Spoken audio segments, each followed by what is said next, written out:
Is it mostly soccer specific? Yeah, mostly soccer, but I do have my fair share of like, I got a volleyball and softball, a couple football guys, a couple, mainly those two, a couple baseball guys. Yeah. But besides that, it's mainly soccer because that's most of the people that come through Sportsplex. Do you have access to like all of the email list that Sportsplex has? Yes. So they like support you and everything? Yeah, totally. And honestly, we've done through some things through their emailing out stuff. Yeah. But honestly, a lot of that falls on deaf ears. The best way that I get my clients is through like Instagram and Facebook content. Yeah. Or how Like about the word ads. of mouth as well? Word of mouth too. Yeah, Yeah. for sure. Yeah. Obviously, that's the best one because if somebody has a experience with, working with me and then they refer, that works great. Yeah. Do you do one-on-ones or is it one-on-ones, groups, teams, all of it? Yeah. So I do. I offer one-on-ones as an option, but honestly, I encourage people to do a small group setting because number one, it's more affordable for most people. Yep. And me personally, I think the quality of like what I provide, it doesn't get diluted when I have 3 other people there. Yeah.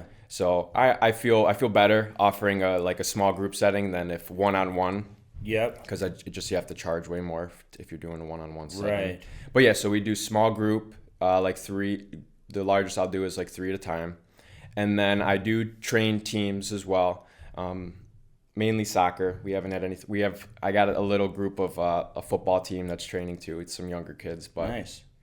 And then I do offer like a fundamentals training for the younger kids. Just it's more play based. It's more fun. It's not really a structured strength and conditioning program. Right. It's just more meant to be fun and an introduction to training. Okay. How consistent are some of it, like your best clients? Yeah, the best clients are 2 times a week. For 2 sure. times a week? Yeah, for sure. 2 times a week. And that's what I really encourage. If it's a younger person, I say like at least get in 1 time a week. We can make good gains there because when you're new to training, you really don't need a ton to get a good benefit. Right. But as they start to get older and it becomes more of a priority to them, 2 is kind of like the bar where I'm like, I need to see you at least 2 times a week. That'd be great. 3 times a week would be phenomenal. But anything past that, I don't really need to see you any more than 2 to 3 times a week. Right. Is Stallions helping you out at all? Yeah, I work with Kevin and Rudy, and they're great. Yeah. And unfortunately, my schedule right now is so limited with school that the days that they're players that would be able to do the strength conditioning, they're in practice, like at that same time at the facility. Okay. So just the way the schedule lines up, it doesn't work as good as as well as I wish it could. Right. But I'm always in talks with them. We're trying to figure out options that we could work towards together. Absolutely. Yeah, and they got a great thing going over there right now. With the young kids, let's say a kid, what's the youngest that you have? The youngest I have is like 8 years old. Okay, so with an 8-year-old, what are you doing with them? It's really just a fun gym class at that point. Okay. So I'm not having them do like, we're not lifting weights, we're not doing anything crazy. It's like tag games, chase games, right? Just putting them in different positions that they wouldn't otherwise be in like their normal sports. Totally. That's really probably like 8 to 11 or 12 that's really what the training would look like in that span. Okay. Really fun, play-based, because I'm not going to have them come in and we're not going to do squats and split squats and like push-ups and stuff like that. Number one, it's really not that fun for them. They're not interested in doing that. Right. So and it's really just like, if you were to do any of that, it's all just form and making sure that you're not running your back and not, Yeah, so I do sprinkle in stuff in there like squats, lunges, and all it is exactly like stuff. You said, body weight, learning how to do the movements, how to perform them correctly so that maybe in a couple years when they're interested in doing some strength conditioning, they have a good foundation of training already there to build off of. Yeah. Where do most of your clients come from? Are they all in Tonawanda, Grand Island, Amherst? I feel like I have a good skew of locations. I have a couple that are in NT, and then the people that are in NT are usually able to come the most. Yeah. So that's the best way it works. But I have kids come from Lockport. I had kids come from more further in the south towns, Grand Island. So it's actually a good pull that we get from Sportsplex. Yeah. Is anybody else using that space? When I'm not there, if somebody's looking to do Stallions or something can use it, of course, or whatever. yeah. And they have a nice turf space. Yeah. That's probably, honestly, it's not huge. It's probably the width of this, and probably goes back to your far wall back there. Yep. You're talking upstairs. Upstairs, yeah. So, do you do any running techniques and stuff like that, or is it mostly we So, I structure my sessions so like the first quarter or so is structured turf work. So your jumping drills, your sprinting drills, just things to work on like plyometrics, top speed, acceleration, and then the back half of the session is the weight room portion. Mm-hmm. So we do incorporate running aspects to it. Okay. Do you like what? Okay. So how long? What's the biggest issue that you're seeing with kids that come in? Biggest issue? That's a good question. I think if we want to talk about like the issues more specific with like we'll just stick with soccer. Yeah. Because that's like your population. The main thing that I think players go wrong with is trying to hyper focus on soccer specific training and then not really understanding what that means. So I think there's a good definition of it and a poor definition. We'll start with the poor definition because I think that's a good place to start. A poor definition of soccer specific training is somebody that will weave in together skill training with their weight room training. So that's an example of somebody like, okay, we're going to do a set of squats and then we're going to do volleys back and forth to each other. Or you're going to do sit-ups, and each time you sit up, you're going to head the ball back.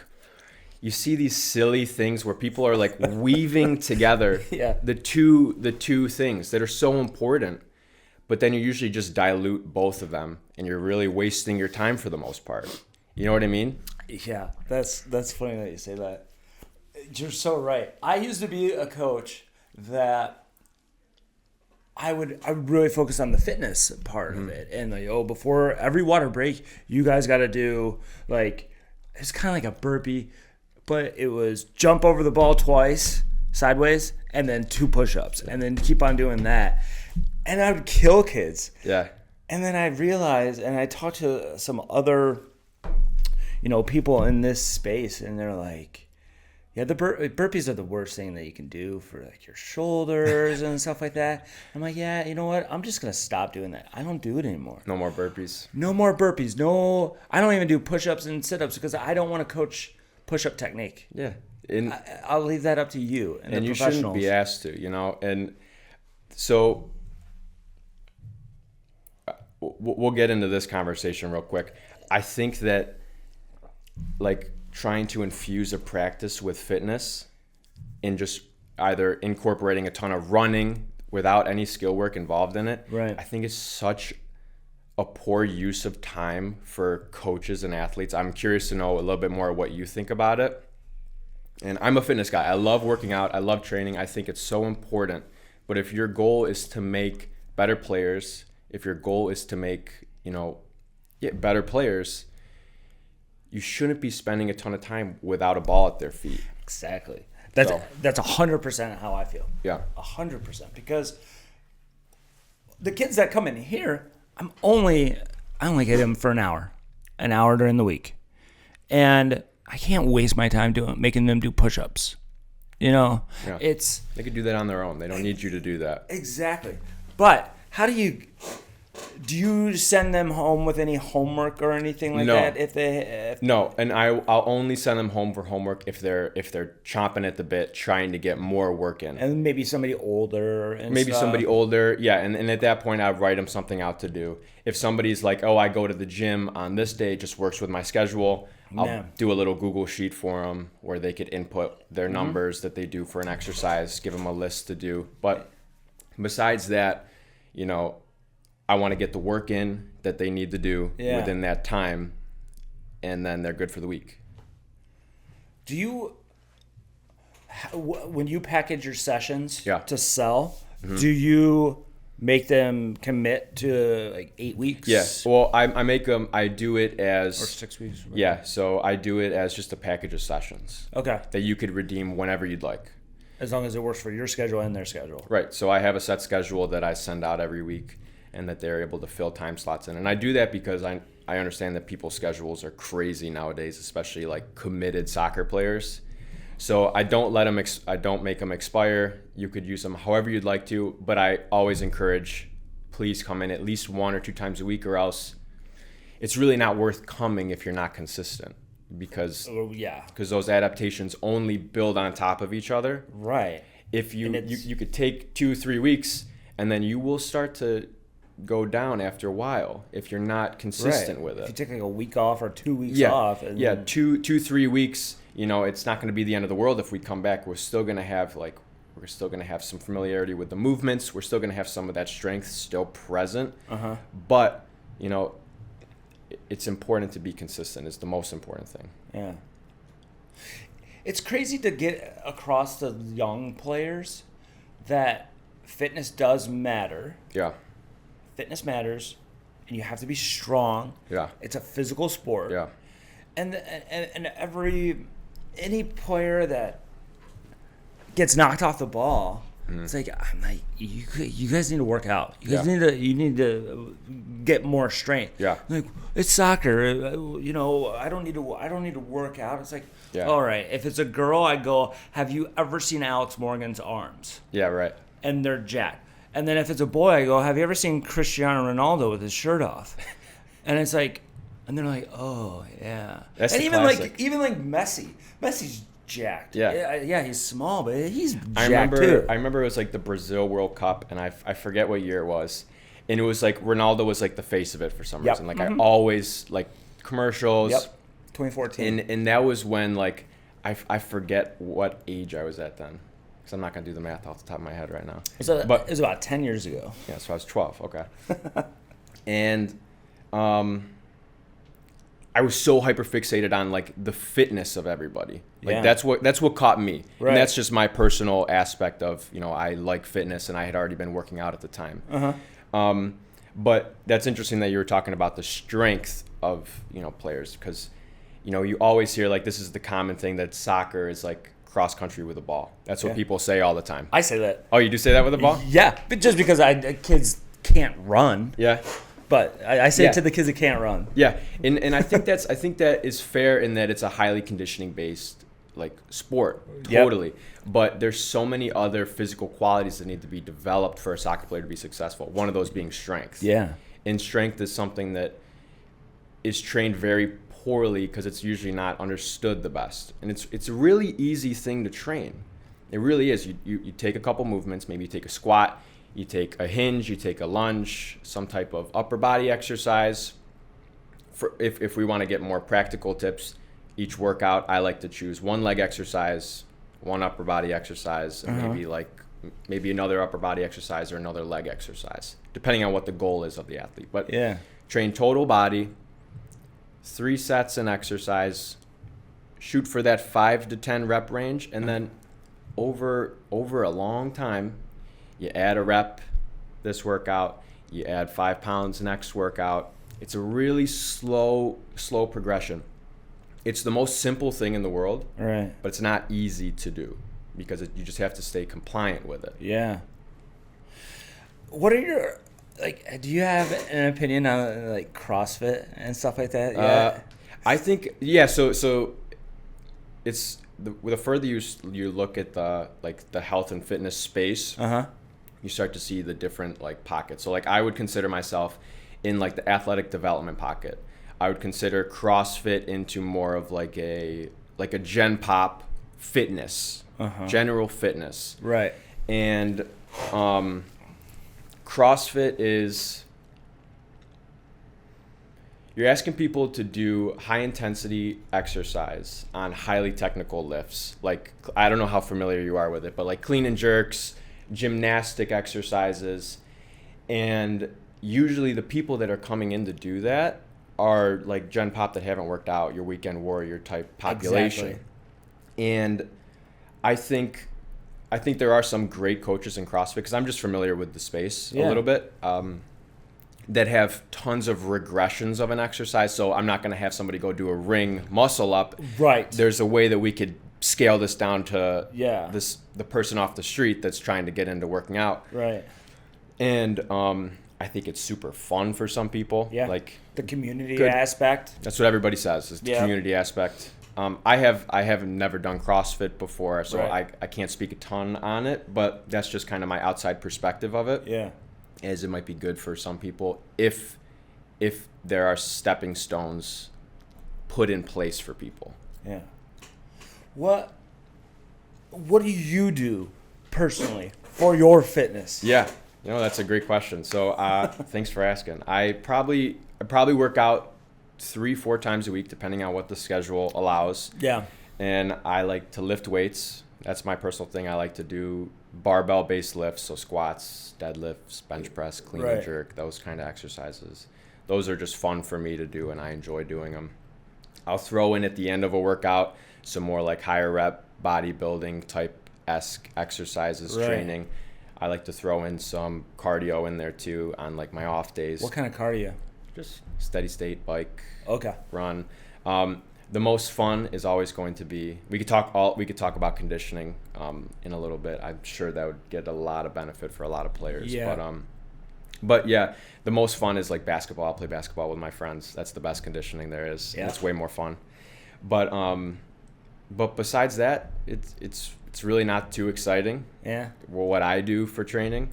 Because you're at the point of just being consistent, and it's like. Yeah, being consistent. It's a mental reprieve from my day. Yeah. From just being busy, and that's all it really is. Put in the headphones, listen to a podcast, listen to some music. Yeah. That's it. So if a kid comes in. Yeah. If a kid comes in and says, well, I want to get faster. Yeah. What are the... First of all, is that possible? Is it actually possible to get kids faster? Yeah, totally. Is it all mechanics, or is it just getting older, growing into their body? Like, what is it? Yeah, so that's a great point. That's a great question. Yeah, so you could look at just going through puberty is going to give them like the biggest training effect right there. And that's nothing that I even do. Right. It's going to be the biggest boost to their performance. Right. But there's a lot of things that we could do on the front end to help them, get stronger, get more explosive, become a more powerful athlete. And during puberty, you're more primed to recover from almost all the stimuli that you're receiving, because your body is just in overdrive in recovery wise, building muscle, building bones, elongating bones, tendons, and the whatnot. So there is a big effect just from going through puberty. But if somebody wants to get faster, I guess that's kind of a loaded question. But I like to think of it as we're going to do directed sprint training, which is just I'm going to set up 2 cones, and we're going to sprint as fast as we can between those, achieve those maximal speeds that a lot of times we don't get to during practice and games, because we got a ball at our feet, or we're reading the field, and all those things just kind of slow us down a little bit because it's a little bit more technical. Right. We're going to try to achieve those maximal speeds for you. We're going to get stronger in the gym so our body's able to produce more force into the ground with each step. And then we're going to do exercises that are going to allow us to use weights that might be a little bit lighter than our strength work, move them more quickly, and use those as a transition from our heavy strength work into our speed work. Right. What do you, like, okay, there's an attack on, like, ladder work. Yeah. And fast feet. Yeah. Does that, in your research, in your education, is there science that backs that up, that, like, ladder work and all that actually improves your speed? Yeah. Or is it just like what you were talking about earlier, where a guy will be doing ladders and then a volley and then ladders and side to side stuff, and it's like, okay, is that really helping a kid get faster or so that's Hey guys, thanks for watching this episode of the I Hate Soccer podcast. If you feel stuck in your recruiting process, we created a guide that includes feedback from 15 college coaches and 10 current college soccer players. Inside this guide, you'll find out what really works in recruiting, from showcases, ID camps, highlight reels, and more. Check it out at playmakertraining.com/recruited. That's a great question about the ladder specifically. It's funny because like things will pop up in like the strength conditioning field, and like from the outside looking in, like people will be arguing about it, and it'll be the most heated thing ever. Yeah. And it's just like, why? It's a speed ladder. It's not that big. And you'll see that with nutrition stuff too. People will go berserk over nutrition content. I mean, we could pull up an article that says bananas are the best thing for you. Yeah. And we could pull up an article that says bananas are the worst thing you can possibly eat. Yeah. And usually that's a consequence of people not understanding that, it's one research article. Yeah. And in each research article, there's inherent, variability that occurs. And that variability doesn't mean that what's said in there is gold. And also it's usually just like a general population's misunderstanding of like what's going on. So like, for example, there was a research study that was about the Diet Cokes. Okay. Like the aspartames. Yeah. This is a little off topic, but it's just a good example of kind of what we're talking about, where they equated the aspartame content in rats to like a certain type of cancer. But then when you looked at the dose that they gave the rats, it was like 60 times what a Diet Coke can would have, or even a liter.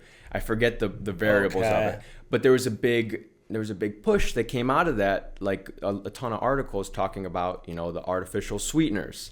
But if you just dug like just below the surface, you would have saw like, okay, this is one research article that is like, if we compare it back to humans, it's really not that applicable. But we'll get off that tangent. We'll go back to speed ladders. Nobody wants to hear about that. You have to think of every exercise as a tool. Mm-hmm. And it might be good in one setting and then not great in another. So here's what I think speed ladders are good for. They're fun for kids. I think overall kids seem to like them. They like to have the rhythm. I think they see people do them all the time. So they're kind of naturally interested in it. Right. Trying it. I think it's a good warm up in some cases, just getting the body moving, getting the body going.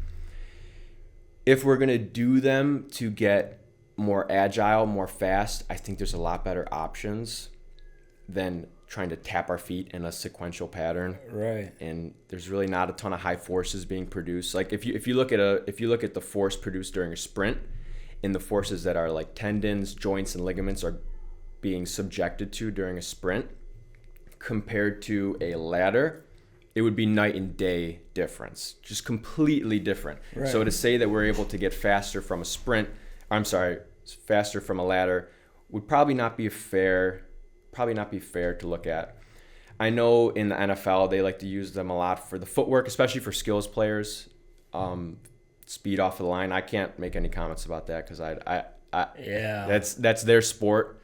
I'm not super familiar with that, but if our goal is to get faster, more agile, I think there's better tools to use than a speed ladder. But now for fun, if somebody wants to just, I'm not going to encourage somebody to move. So if somebody has a speed ladder at home and they love doing the speed ladder, do it. Totally. Right. That's awesome. Double thumbs up.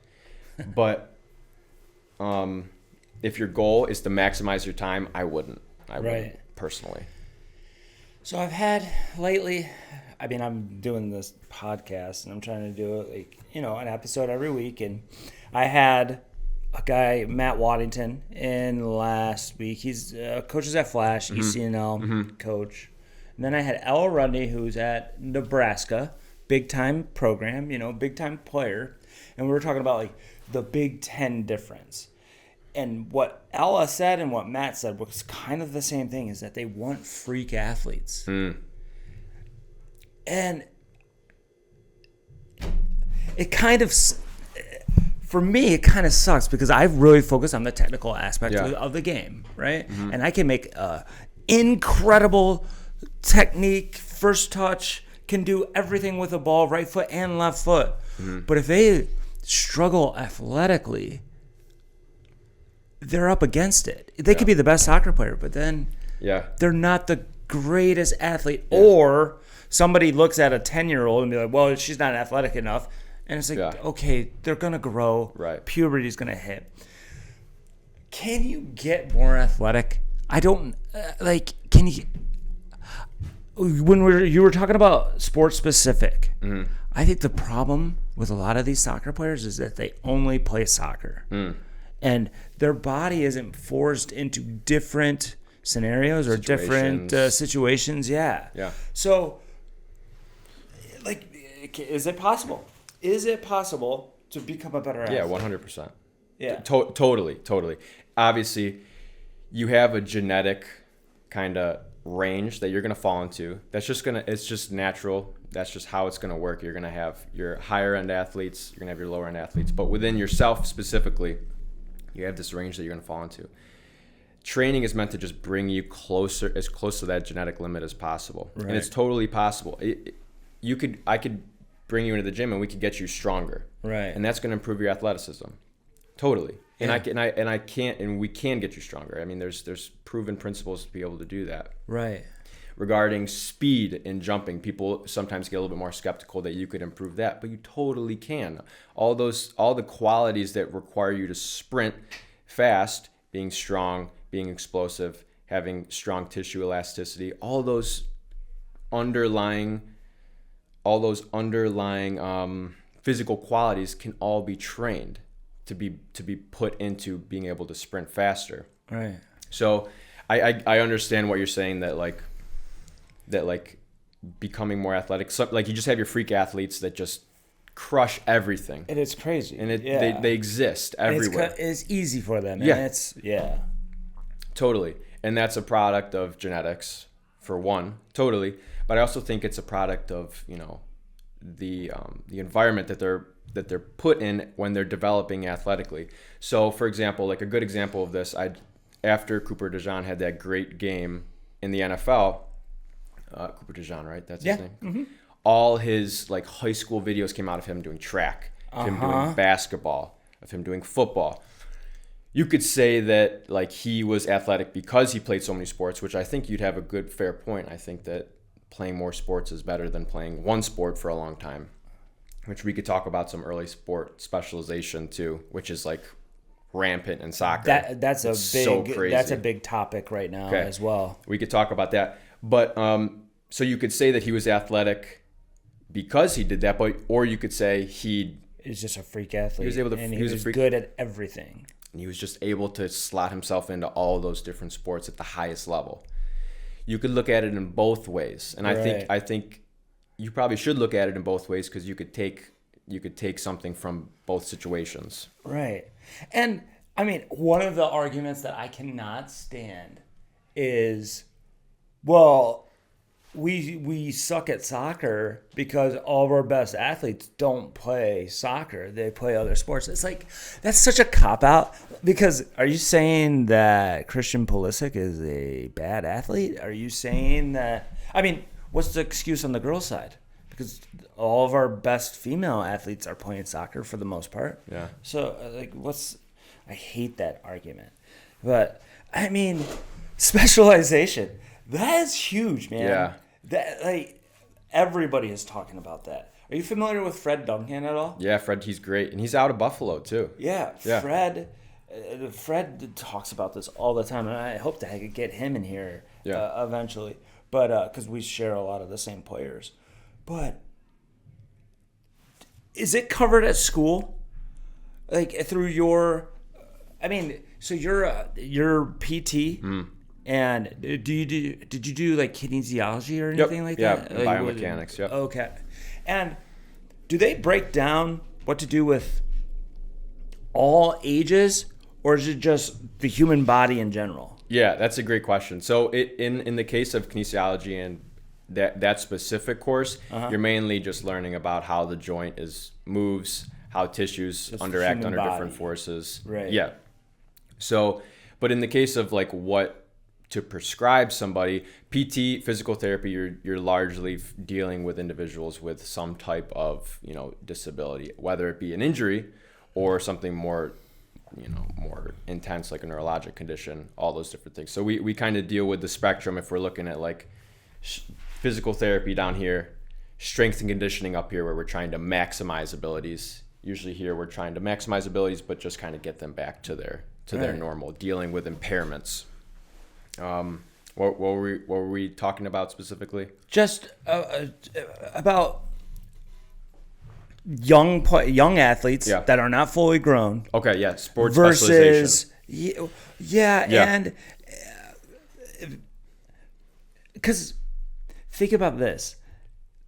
What I would do with an 8-year-old is way different than what I would do or expect from an 18-year-old. Totally. Although the movements would be the same, but I focus on way different things. Yeah. In the sport performance space, how are you taught? Are you taught that, or do you learn it in terms of, okay, this kid isn't capable of doing all of this stuff?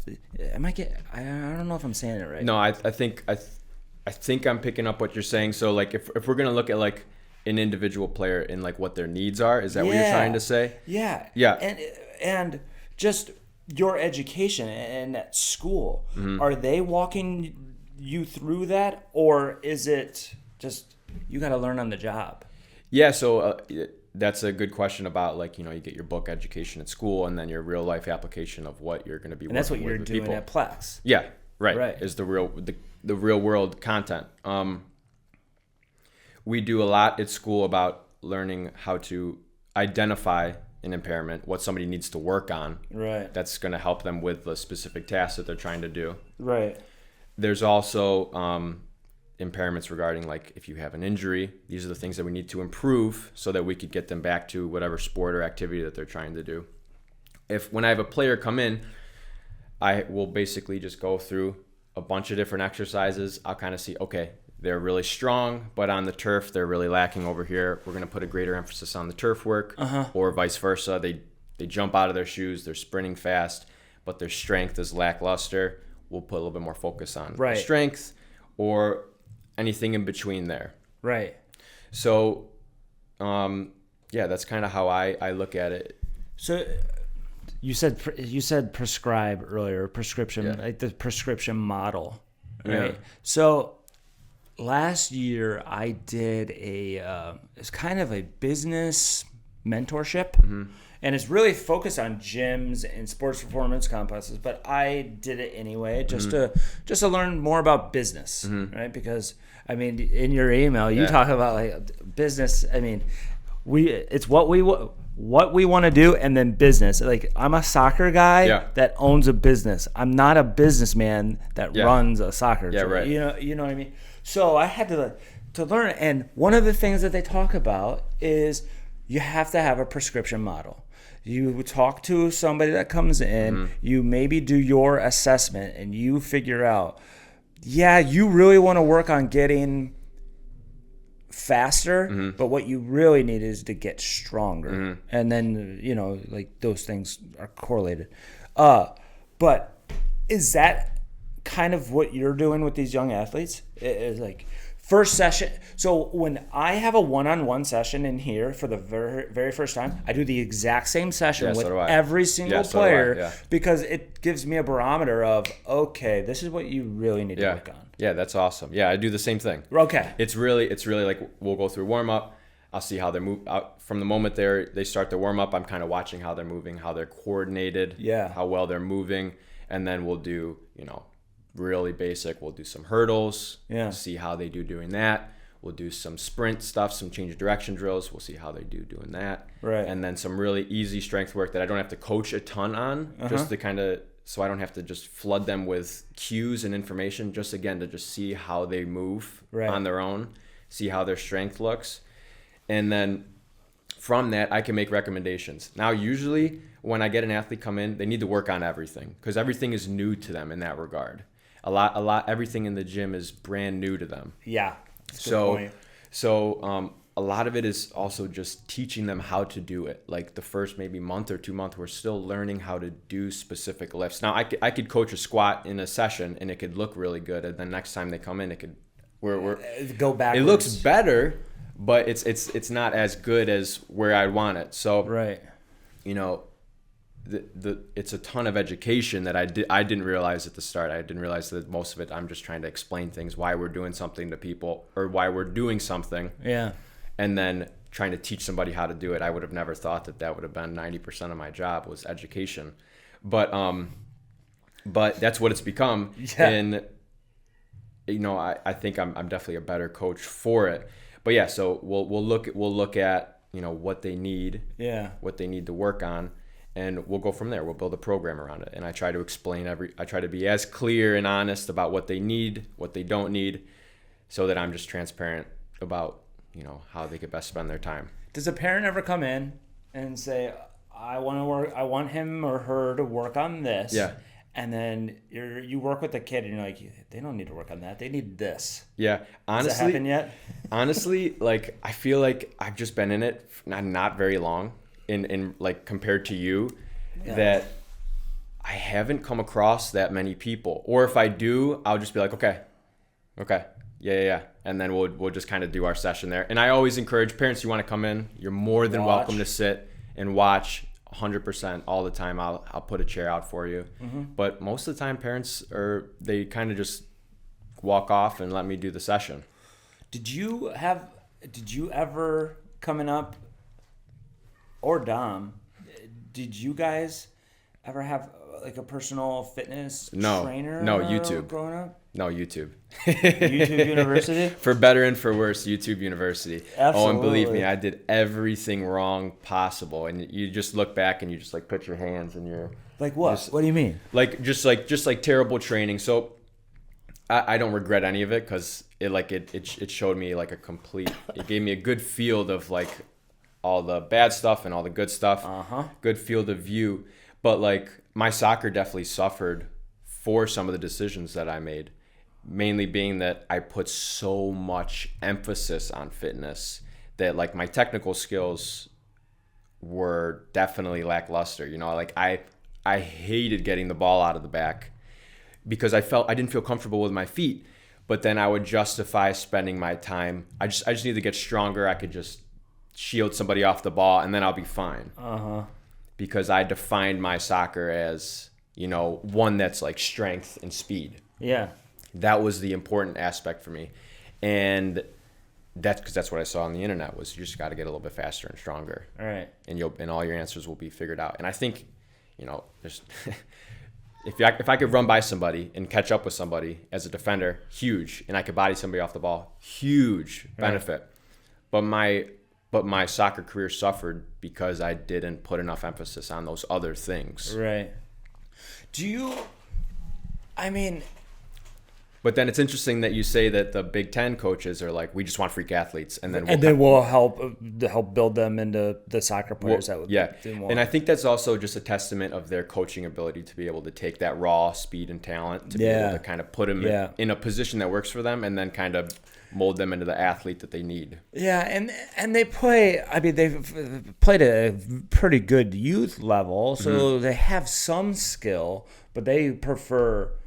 I'm like, if you're the best technical player and don't have size, speed, or strength, you're gonna struggle. Yeah, you're definitely gonna struggle. Can you? So far, you're starting out. Can you read through the BS of some of the stuff that you see out there? Oh yeah, no, your barometer is like, my barometer is cued in now. I could tell when something is, you know, complete baloney or not. Right. And usually it comes down to like, is what they're promising magic, that it's going to change the game in like immediately. You know what I mean? Like somebody says that off, your red flag should be going off like immediately right there, because there's no magic to anything. No, there really isn't. And I tell this, I kind of tell this as a joke to like everybody that signs up. I was like, there's no magic to what I'm doing here. You could figure it out online yourself. It's just going to take you time. You're paying me for my expertise of going through all the baloney. if I had magic, I would try to sell it to you and I'd make a lot more money doing it. But I can't in good faith. I wish I could. So you see trends come up all the time in fitness of different types of training, different types of modalities, different exercises. And they'll say that this is the magic, this is the key, this is what's limiting you from your success. And it's usually not true. It's usually just some old principle that somebody dug up and now they're building kind of a theory around it. Yeah. And so that's the number one thing. There's no magic training. Number 2 is discrediting everybody else in the field. Everybody just tries to tear everybody else down. I just don't get it. There's people out there that should be, criticized, and criticism's like a natural, healthy part of any type of field that you're in. But I mean, what does it get you in general? It's not going to move the field further. You know what I mean? I'm curious to know how it is in the skill world. Well, we're attacked. Like, people don't think that we should exist, and in a perfect world, we wouldn't exist. Yeah. We wouldn't need personal technical trainers because the club would be able to provide it. But in reality, the club can't provide it. Yeah, they get the kids for 3 hours a week, and it takes so much more. It takes so much more than that. And when you're dealing with 18 players versus one to 5 players, you could get so much more technical work done with 1 to 5 players than you can 18.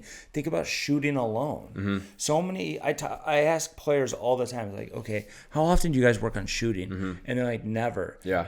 And at first I'm like, what are these coaches doing? But at the same time, I remember having 18 players. It's crazy. And you can't work on shooting unless you have several goals and several goalkeepers. And you can't just, like, I understand that. Or a ton of coaches. But if you live on Twitter or X, whatever the hell it's called, technical trainers are attacked by the club, the club coaches, because they're very territorial. Club coaches are very territorial, where they want the credit of developing a player. And so when they find out that they're working with me, or they're working with Johan, or they're working with Matt Waddington or something, they get really mad that, like, oh, what, am I not good enough? I used to be this way. When I was in my 20s, I was the exact same way. I'm like, why are you going out and training with somebody else? Am I not providing enough for you? And now I realize it takes a village. The very best players that we work with right now train with probably 3 or 4 of us because they want more and more and more and more. There is definitely some baloney that goes on in training that I watch, and I'm like, what's the point of that? Right. But I'm past caring too much about, what's the word? I'm past caring because everybody has their own method to their madness. So I'm not going to, like, somebody that I don't know, if I watch their session, I'm not going to rip them because I don't know I don't know how long they've been working with that kid. Yep. I don't know, maybe that, and it's usually based off of a 7-second clip on Instagram, right? Right. And okay, that session was an hour, and I'm critiquing a 7-second clip. You don't know where that athlete came in at. Exactly. You don't know what they were trying to work towards. You have very little information on the program at whole, or maybe the coach has a specific methodology in place. Yeah. And they're working towards something. You don't see any of that. Right. You see the exercise. You see the drill that they're doing. And that's it. So it's hard for you to take anything away from that constructively without having a longer form conversation with that person. Right. And then people would attack me for posting videos. It's like, oh, you're just trying to make money off of kids. It's like, what are we talking about? Like, yeah. It drives me nuts. Yeah. And how long have you been posting stuff online for? Oh boy. Okay. So I was a big like Gary Vaynerchuk guy. Yeah. Okay. And so So I built my brand here based off of I would train all week, and I would hear these stories from kids of kind of like horror stories of what's going on at their clubs. And all I would do, I would get in front of a camera, and it'd just be me. Yeah. And I would talk about whatever topic came up. I'd always have like a notebook or a piece of paper, and if somebody brought something up, I'd go and write it down, and then I'd make a video of it later that day, just talking about it. Yeah. And I kind of built a brand of like being negative, being anti-Western New York. And that's why I started this podcast, because now I have somebody else to talk to. Yeah. And it's not just me being negative.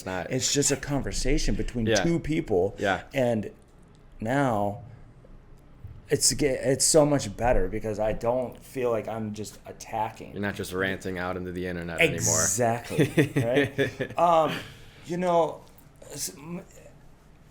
So 2016, 2017, I just looked up my first YouTube video of me talking, and it was May of 2017. Okay. So what is that, 8 years now? Yeah. So, and I just like it. I like being, like, I've always liked to like being in front of a camera, even when I was younger. Yeah. So I was never You're comfortable with it, or anything like that. And with this podcast, I'm shocked of how like popular it's getting. Yeah. And all the feedback, people. I ran into somebody at a store. I didn't even know them. They're like, "Man, I love your podcast." I'm like, "That's hilarious." Are you talking to me? Yeah. And it's like, whoa. It's like, and then they introduce themselves. I'm like, oh, okay, I know who you are. Yeah. But I think it's important if you want to build a business. I think you have to show something. Yeah. You have to show the difference. Yeah. But I think I'm done posting training videos because I don't want that backlash of, well, you're just trying to make money off of kids, or you're just trying to show about who you work with and stuff like that. And I'm too old for that. I don't care. It's just crazy coming out of an adult's mouth saying stuff like that, or their fingers typing that out. Yeah. I mean, So Matt Waddington is an Eagles fan, and he was born in Philly. Okay. I am a Chiefs fan. I was born in Kansas City. I've been a diehard Chiefs fan before I even touched a soccer ball. Yeah. Before I knew what soccer was. Yeah. So I tell Matt, I'm like, dude, let's do a Super Bowl edition of the podcast. I love it. And he comes in with his Philly gear, and I come in with a Chiefs gear. And we talk about 20 minutes on the Super Bowl. But then we spend the rest of the time talking about soccer. And when I'll post these videos, some of the comments in the comment section are like, I'm not listening to about soccer from two guys that are wearing NFL gear. And it's like that. Yeah. It's like exactly that. It's like, okay, what is going on that the message is spot on. Yeah. What Matt's saying is 100% true. Yeah. And you're attacking us because I'm wearing a Royals hat today, so nobody's gonna listen to me because I'm wearing a Royals hat. Crazy. It's so dumb. It's crazy. And it's the negativity that rises to the top because it's just so easily seen and it gets the most attention that, you know, I'm sure 99% of the people that watch your content find great things from it. Right. Find great help from it. Yeah. Especially like your content with the college athletes. I think people find it super helpful because it's not another coach, because people don't need more coaches telling them what to do. They probably get enough information on what they need to be doing. They just want to know more about the experience of being a player. Yep, and it opens their eyes of like, whoa, I didn't know college soccer's like that. Sure, yeah, totally. Because these players have never had a voice. Yeah. The college players, they're always just told what to do, where to do it, when to be there, and everything. And then you talk to them, and they're not having the greatest experience, and they're wondering, is it worth it? And trash. Just throw it in that bag. Yeah. Thanks. Sorry. No problem.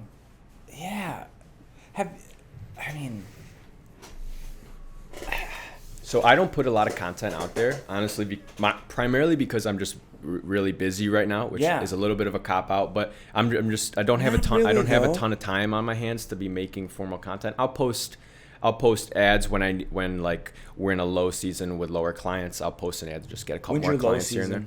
Usually, honestly, May? it's the summer. Oh, it's really? the summer because people are out doing stuff. They're doing vacations. So like honestly,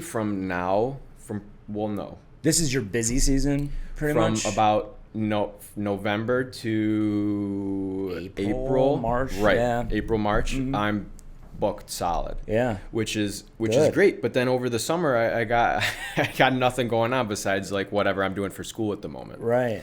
So I was interested by that. I figured it would honestly have been the flip flop. I figured people would try to be getting back into training before the season. Yeah.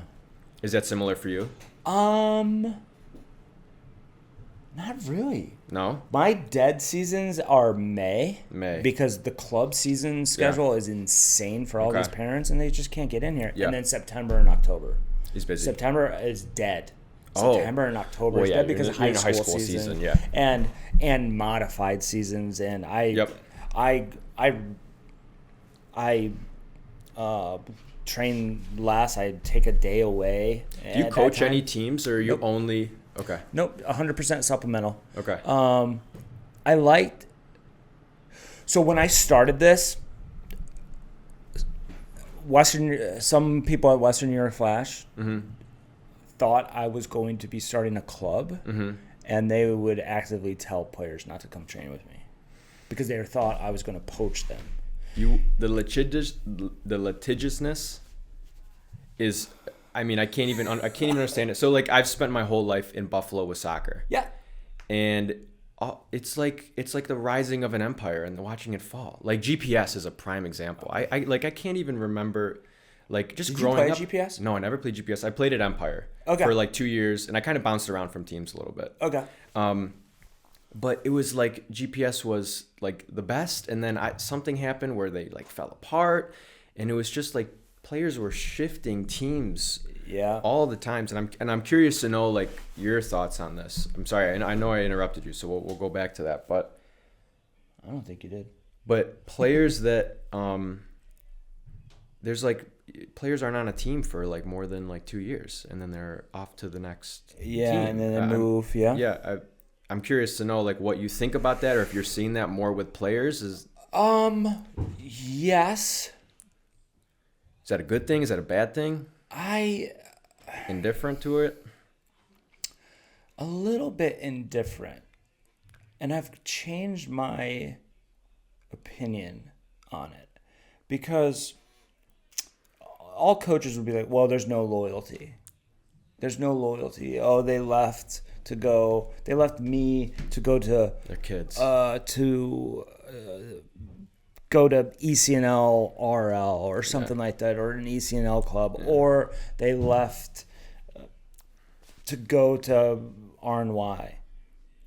And I now say, if it's a better situation, go and take it. And if it's a better coach, go and take it. Because think about when you're my age. If I were offered a better job with better benefits, with more money, in a warmer climate than Buffalo, New York, I would take it. And people do that every single day in their professions across the country. They're always taking different jobs and moving and moving and moving. Why are we upset with kids? Why are we upset with kids doing the exact same thing? Any college coach, a lot of college coaches are saying that right now because of the transfer portal.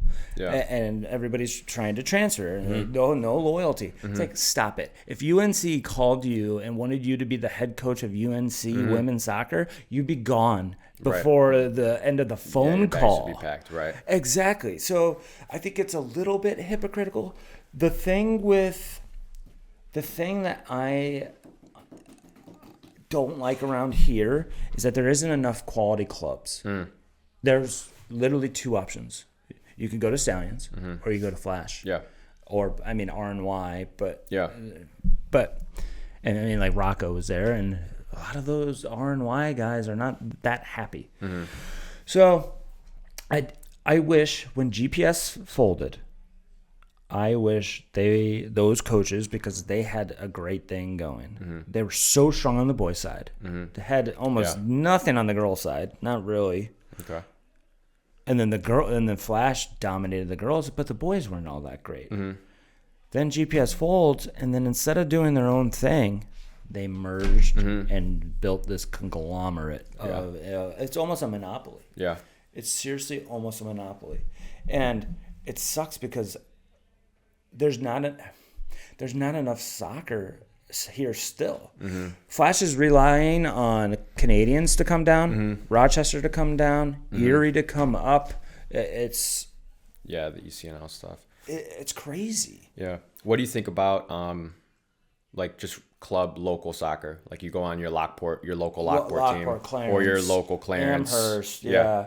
I think there's a few that I think do a really good job. Yeah. I think Clarence does a good job. I think Lockport does a good job.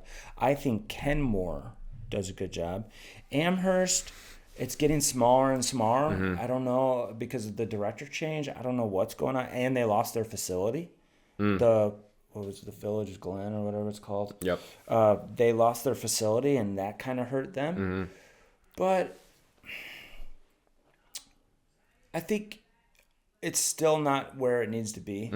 It needs to grow. I think coaches need to still get better. I think there needs to be more full-time coaches or real soccer people behind these teams and not just parent coaching. Yeah, right? A parent volunteer. But there's also some identity crisis going on, because some of those town teams think that they are competing with the Flash, and they're not. No. Flash is just on a different platform and just a whole nother planet. But I mean, have you worked with any Flash kids at all? Couple here and there, yeah. But usually they're from the South towns, so I don't get a ton of them. I'll get one or two. Right. But a lot of them are just like, your local team that are just looking to get a little bit in better shape. What made you want to do this? I love training. Did you always go into it with mind of owning your own business? Maybe someday. I wouldn't even say that I own this business because I don't have any ownership in anything. Right. I just run it is all. Yeah. And then maybe one day I'll do something like that, a physical therapy business along with some type of training. Yeah. We'll see. There's so much time left. I'm so green. I really haven't spent a lot of time in the physical therapy field yet, nor the strength conditioning. Right. Compared to other people that have that have been in the field, obviously. Right. But we'll see where that goes. I still have so much to learn about regarding the field and the strength conditioning field and treating clients, treating patients. Yeah. But yeah. I mean, it's crazy because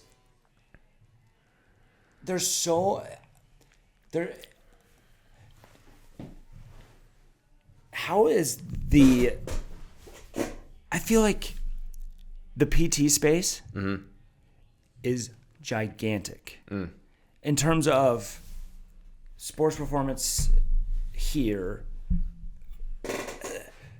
There's so many sports performance guys all over the place. Yeah. How do you think that you could differentiate yourself from others?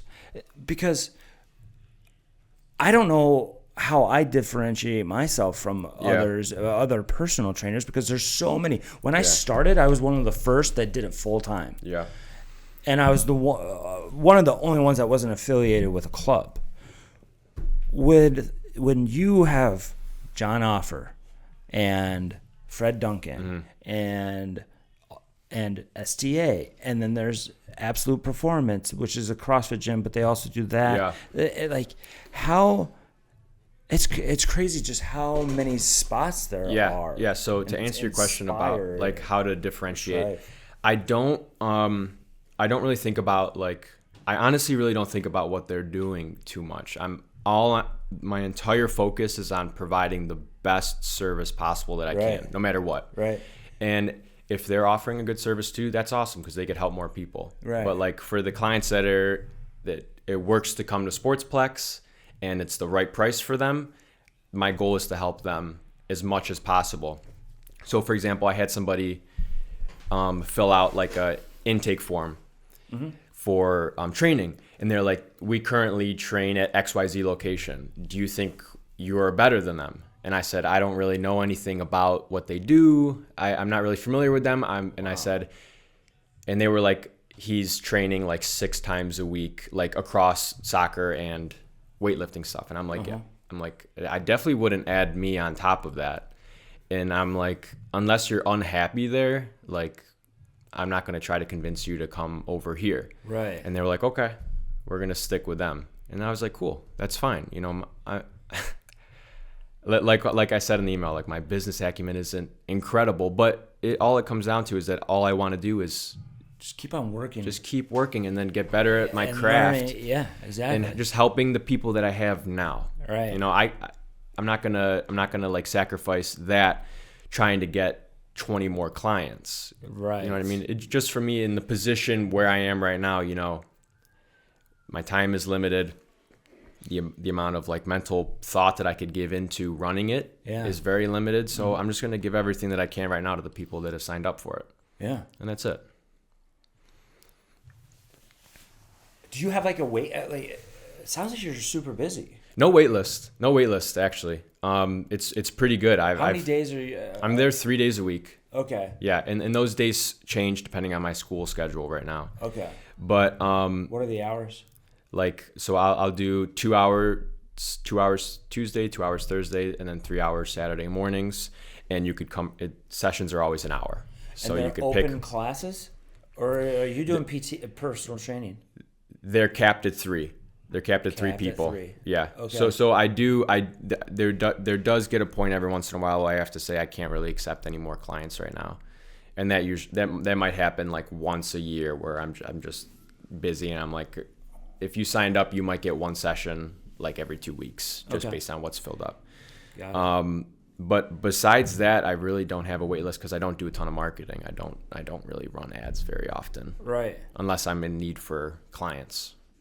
And how have you gotten new clients? Instagram and Facebook. Like I'll do like the Meta Business Suite stuff, just boost a post or run a specific ad that has an intake form on the back end of it. Okay. And that's worked fine for me so far. I've never been, you know, in the beginning I was struggling to get clients, but not at the now. Do you have an email list? Yeah. Do you do email marketing? I don't do any email marketing. No. No. Do you? I send out a weekly email. You okay? With the training schedule for everybody. Yeah. And then since I've been doing these podcasts, I try to upload every Monday. Cool. So then sometime on Monday I send out an email. Yeah. And just because all business people, they always talk about the most important thing that you can do is build an email list. And as you capture, so like your lead capture on your ads, or the call to action. What is the call to action? Is it to go to your Instagram, or is it to go to your website? Or it's usually. So I played around with a couple different things. One call to action would be like visit our website, and on there we'll have testimonials and then a link to some type of form to fill out. Okay. I've also played around with in Meta, they have an option where you can put an intake form right on the back end really quickly. So they click the link and they stay in the app. They put in their name, phone number, email address, and then that gets sent to me. And then I'll reach out to them. So those are the 2 ways that I kind of that I'll do like a call to action. But I haven't done any email marketing. I do send out a weekly email to my clients, just like here's the calendar for this week. Right. Feel free to book as many sessions as you'd like. But besides that, I don't do a ton of content like you do. Right. I don't do any like. I don't think you need to worry about content. I think. What's your call to action, or is there a like on your website? Yeah. Is it book a call, book a free call, or it's usually free sessions. So I'll do like you could do 3 free sessions, 2 free sessions. Come on in, see if you like it. because I like to give that option. I'll give it's like a free eval. I'll see how they're doing, and then they have 2 more sessions to decide if they want to make the financial commitment to do more sessions. How's that going? How many off of if they do 3 free sessions? Yeah, they stay 100 almost. I think I might have over the last 4 years probably like 2 people do the sessions and then not come back out of probably like 70 clients. So if they try it, they usually stay. And the cases where they tried it and then left were usually because they misunderstood what the training was. They thought it was like something that you do, soccer specific training. And in those cases, I'd just say, that's okay, that's fine. I get emails all the time asking, do you do any like speed, agility, and quickness stuff? And I'm like, no. Yeah. And I used to have a guy that I would send everybody to, and he moved to Tampa, and he was really good at rehab too, like off of ACLs, or if anybody had any issue, I would send him to him. So he was a return to sport guy? Kinda, yeah. Sports performance. It was Ron Brissett. He worked out, what is that, over by the airport? I forget what it's called. All In Sports. Okay. All In Sports, yeah. You're only at Plex, right? Only at Plex, yeah. Or only at Sportsplex, yeah. Yep. Okay. So, I mean, whenever I get somebody in, I'll just send them to you. Yeah, that'd be great. Especially the ones that like want strength, speed, that stuff. Injuries, I don't know what to do. Like, I'll wait for you to get all your PT stuff. Yeah, injuries, that's a tough one. You work with a lot of injured? Well, so, I mean, a client comes in, they're telling me XYZ is bothering them for that day. We won't do specific therapy for that, honestly, because I'm certified for strength conditioning. I'm not certified for physical therapy yet. Although I might feel confident giving XYZ recommendations, it wouldn't be in my best, or like the best interest of the client at that moment to be able to do that. Not yet, but soon, someday, totally. But if something's bothering them, there's tons of way to work around something. We don't have to continue to just keep doing what we're doing. And that's, I make that a point every single session. You come in, okay, how are you feeling? Yeah. How did you feel after leaving last session? How did you feel the couple days after? Because,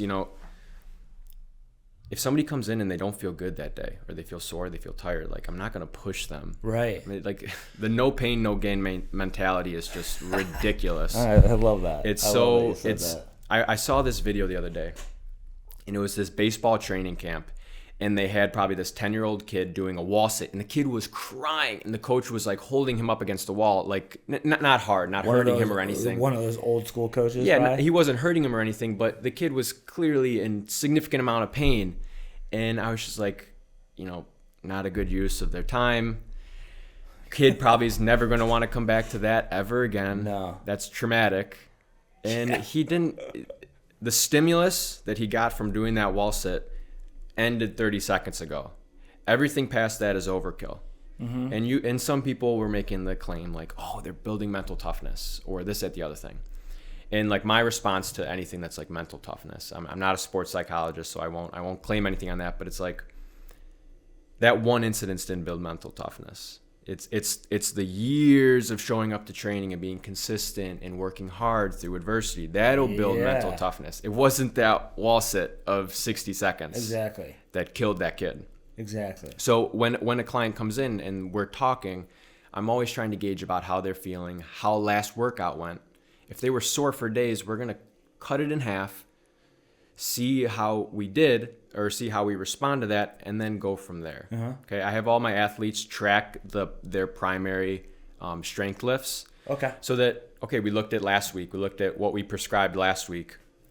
Okay, we did 4 sets of squats, and that destroyed our legs. Okay, we'll do 2 sets and see how it feels this week. And we'll keep the weight the same. We'll keep the reps the same.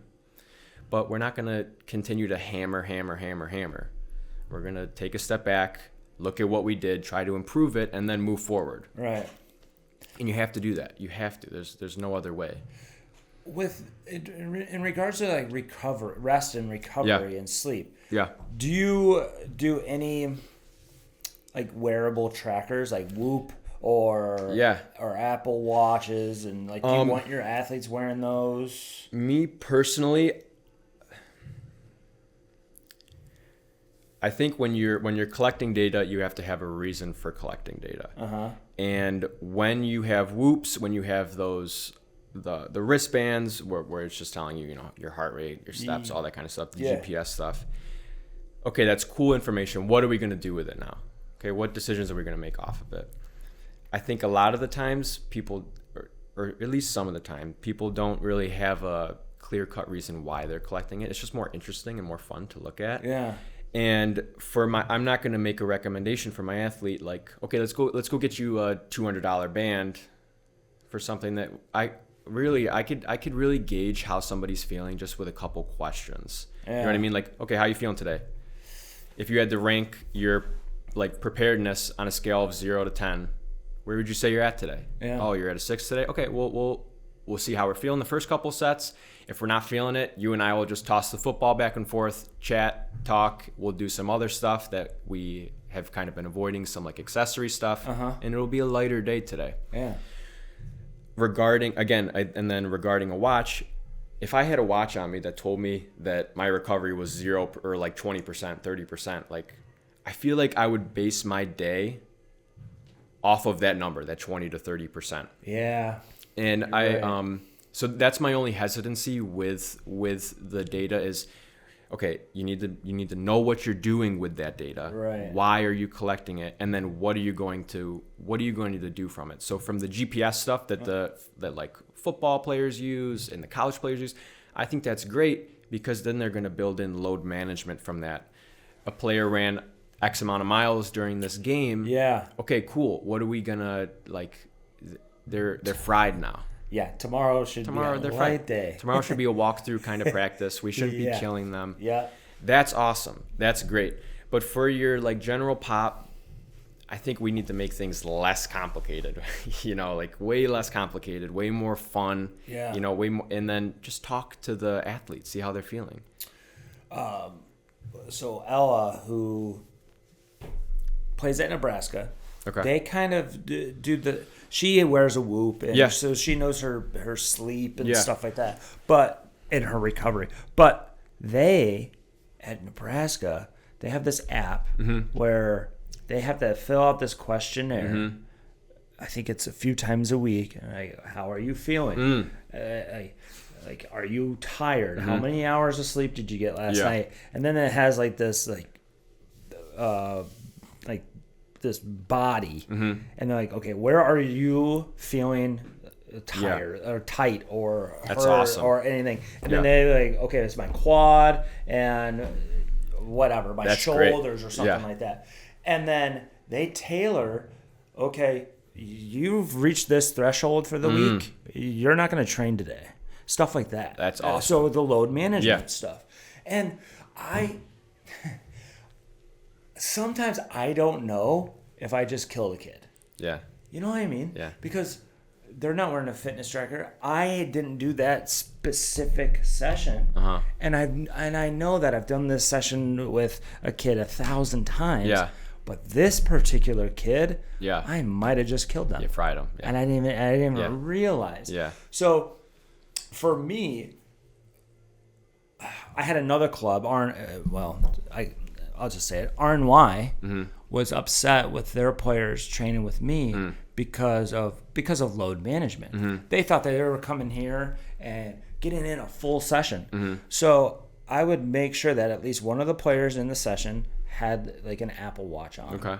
And I'm like, okay, I want you to record this workout. And the workout was under 500 calories. And I'm like, perfect. Yeah. That's a good additional session. I don't need you to come here on your day off and burn 2,000 calories when you're training 4 times a week already. Like I don't want how much are you going to get from it? Exactly. And it's mostly skill and rep space anyway. And it's a small space. Unless you're playing 5-a-side in there, you're not going to burn insane crazy calories. And so that's the only type of load management that I really do. I wish I could do better, but it takes a lot of technology. It takes a lot of technology. And really, this might be a recommendation for you. Just the 0 to 10 scale has worked great for me. Just acting that, like, if 0 is I have nothing to give today, I can't give you anything today, to 10 is like I'm ready to go, I'm feeling great. You can get a lot of information from that. And it's quick. 0 to 10, how you feeling? I like it. And I do that for exercises too. 0 to 10, how is that set? 10 was I couldn't do another rep. 0 was like super duper easy, you know? Yeah. I could have done it for days. Yeah, I have to be careful with that because these kids are coming off long weekends. They're going, like, I have got Flash, ECNL are in Tennessee. So if I have one of those girls on Monday, it's like that session is going to be like nothing. And why even come at that point? Yeah, why even come? God. What's your makeup policy? Do you My makeup policy? Yeah. Do you if somebody cancels? Yeah, I don't know why I just thought about that, but like. No, I if you don't show up, I don't do anything. You just could use that session whenever. So. Okay. So again, like I have a booking page that you click. Yeah. Like, for example, I had a client last night that canceled last minute because they had a migraine. No questions asked, just use that session another time. They don't lose that session. Okay. And because I have groups of 3 at a time, it's not like I lost that hour. That's a good point. I had my other clients there still. Yeah, and I'm thinking of like personal training. Yeah, the one-on-one stuff. Yeah. Do you do nutrition at all? No, I don't. And that's, again, just a product of me I feel comfortable. I would feel comfortable giving advice, but I'm not certified and I don't have any certifications on it. So I'm just very careful about, you know, the advice that I give to people because nutrition can also be something that's super. For kids, I hesitate giving nutrition advice to kids sometimes because I've seen and heard it go so poorly. Just like a kid might be slightly overweight and a coach is like, you need to lose weight, and then leave it at that. Yep. And then the kid's off to his own devices. Yeah, and they're off to their own devices doing like terrible things, especially to like the female population of athletes. There really shouldn't be any, unless it's sought after. Yeah. I don't think that advice should be given. Yeah. And I hope that makes sense. Just and that's just out of an abundance of caution for the kids that are playing. Yeah. But nutrition is there's some core tenets that you could probably find online. I could, if we want, I could find a good resource that we could link to something like that. Yeah. That I could just send you. But we're on the topic of recovery. I don't know how much time you have left. If you're in a rush. 11:15. I'm not in a rush at all. I'm not in a rush either. Oh, okay. Okay. So for the topic of recovery, there's 3 things we could do: nutrition, sleep, and then load management, which we were talking about. You know, and all of those things, those 3 things, are how we're gonna siphon off the stress that we go under throughout the day. So the analogy that I like to give my athletes is a bathtub. The water flowing in is all the stress that we go under. Practice, games, workouts, training, even psychological stress that we're going through throughout the day. So school, something, family life, personal life, all that stress gets poured into the bathtub. The siphon is nutrition, it's recovery, it's sleep, it's maybe talking to somebody. Yeah. So that's how we siphon off that stress. And the problems occur when we have that imbalance. When that water starts to spill over the bathtub, that's when we start to get injuries, psychological burnout, where we're not loving what we're doing anymore. Yeah. And, you know, as we get older, that bathtub gets bigger. We're able to kind of hold more, but that same principle still applies. We have to be able to siphon it out, or else we're going to have issues. Yeah. We're going to have problems. For sure. So I always just encourage, like, recovery. We don't get better on the field. We don't get better in the weight room. We get better recovering. Yeah. After we recover. So I really encourage athletes to, you know, dig deeper into that, try to find reputable resources to utilize. And I could put some of those together for your athletes if you're looking for something like that. Yeah. And what you just said about talking to somebody. Yeah. To unload the stress. Yeah. You work with a lot of high school players? Yeah. Yeah. So I swear that most of my sessions, especially with the highest level of players, it becomes a therapy session. It's them just talking. Just ranting about whatever's going on. Yep. It could be the stress of recruiting. Yeah. It could be the stress of their schedule. It could be school related. It could be girlfriend, boyfriend related. It could be parent related. That one happens a lot. Yeah. And I could tell, like, from the first couple minutes, kind of like how you were like, oh, I'm not going to fry you. Yeah.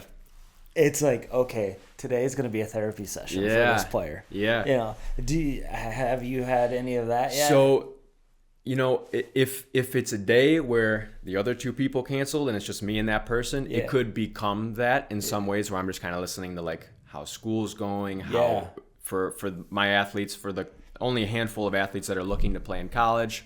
Sometimes they'll talk to me about that.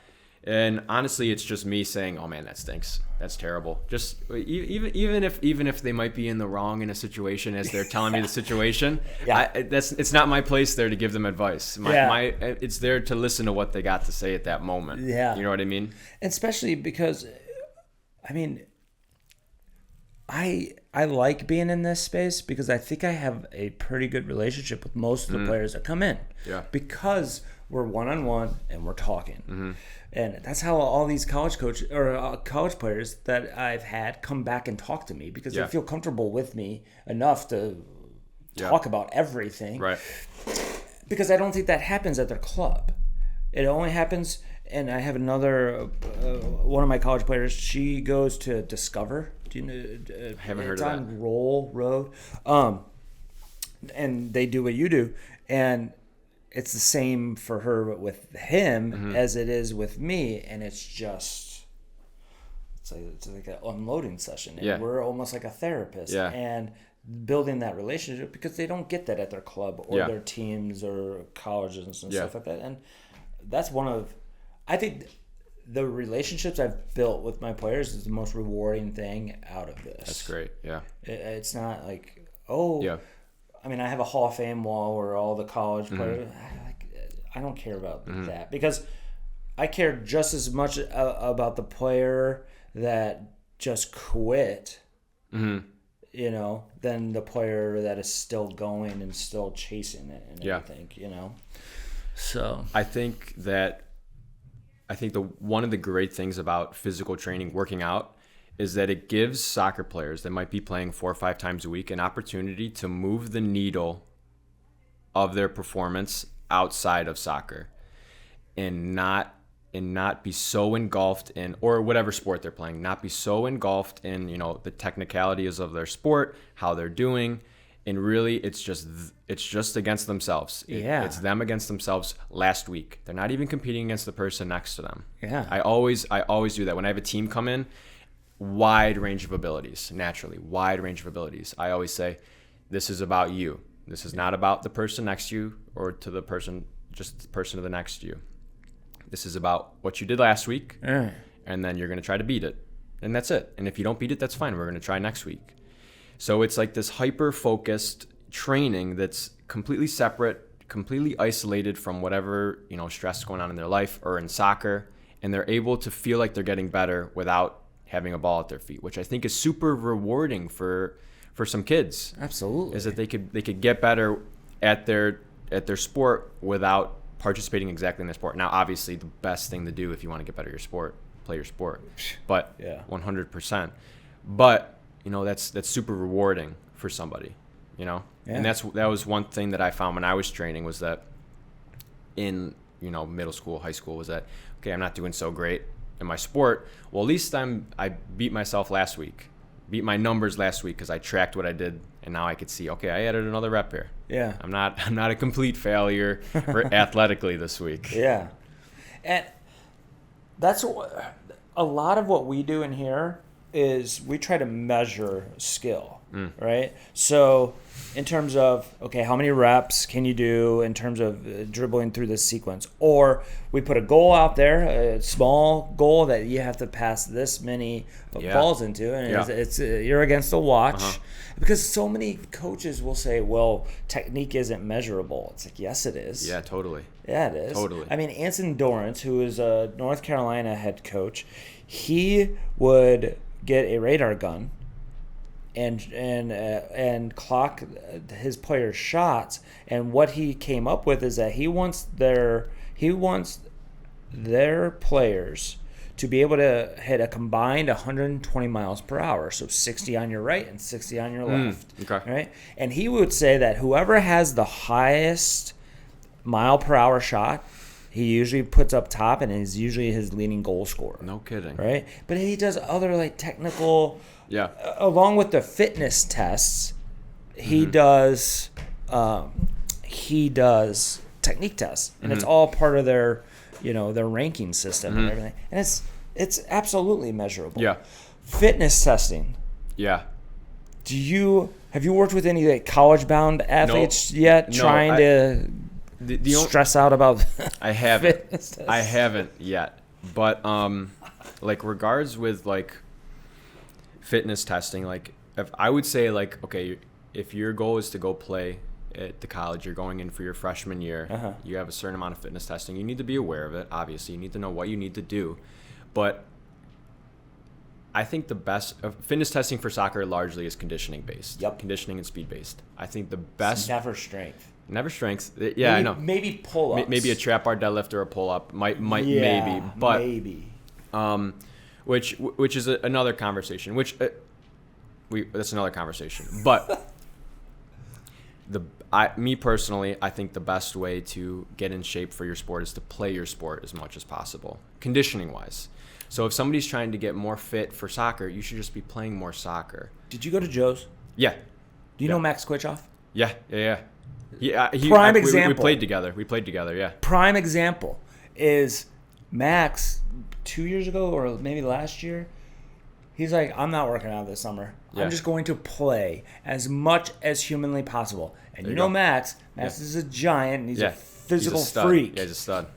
And he was in the best shape of his life. The year that he did FC Buffalo, he would do RNY and he'd do a There you BDSL. go. And then he didn't ready. need to be in the gym Yeah. all the time, even Yeah. though it looks like he's in the gym all the time. And it's that's a great example. So in exercise science, we have like our core tenets, and one of them is the law of specificity. And basically all that means is that you're going to adapt to the stress that you're going under. So, playing soccer is going to prepare you best for playing soccer. Now, I could put you on the ski erg, and we could get you really good at the ski erg, but then let's get you on your feet and see how you do. And, the ski erg is great for general Do you guys conditioning. have a ski erg? No, we don't. Oh, okay. We don't. And I don't Do you have a rower? No, and I don't do any conditioning with my athletes. Okay. I tell them if our goal is to get better at conditioning, that's something that, again, that might be something like kind of what you were saying, like you do it on the side on your own. Because I only have a certain amount of time with you. We're here to get faster and stronger. Conditioning is, out of all of the physical qualities, conditioning is the easiest one to get better at. Hands down. Because it's just time on task. It's just time. It's doing it. It's just time. That's it.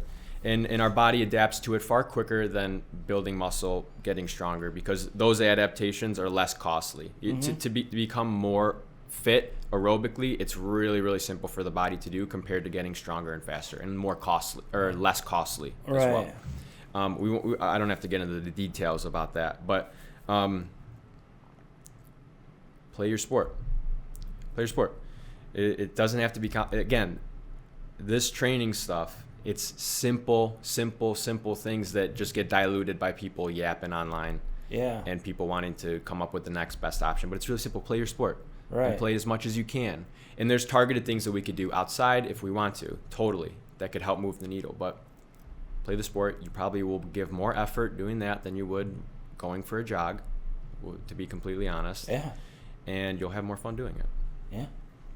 Absolutely. Man, thanks for coming in. Yeah. Totally. I mean, I love it. I love that. I mean, it was soccer based, but it's a little bit different. No. And I want to get more guys like you that are in your space. Yeah. Because we deal with so many parents that just don't know what to do. Yeah. What do we do with our minefield. off day? Do we go to Plex? Do we go to Jason and train more? Like, what should we be doing? Yeah. And I think that there needs to be a hybrid. I think I used to work with a coach, and he would say, you need to stop dribbling around trees and start climbing trees because he was like he was a little like smaller, you know, but he's so technical, and I see players like that now. It's like, dude, you need to climb some trees, stuff like that, but I don't really have anywhere to send them. I just tell them who I know of. I know of Fred. I know of John Offer. Who's at what's it called? Well, it used to be Pepsi Center. What's he called now? And you know, there's STA out in they're great over there. East Aurora or Alma, and like I don't know.